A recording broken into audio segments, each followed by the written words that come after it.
เสือสองแล้วอย่าเล่นแล้ว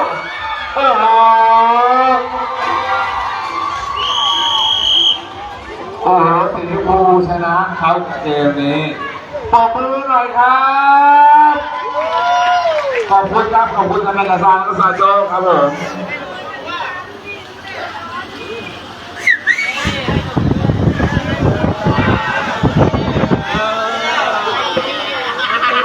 เราจะต้องระวังเขย่าโอ้โห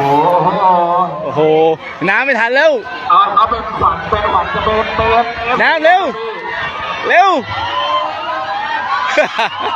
ไม่ทันแล้วตาย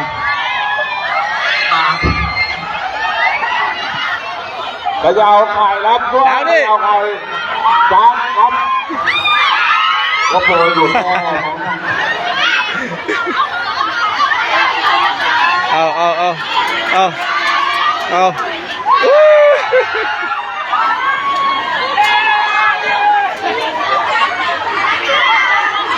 คนช่างพนักงานตกลงตำรวจหมดแล้ว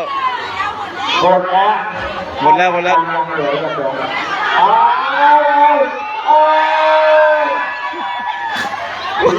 สีมูรับหน่อยครับสีมูรับน้องมาหน่อยสีมูจะดีน้องมาหน่อย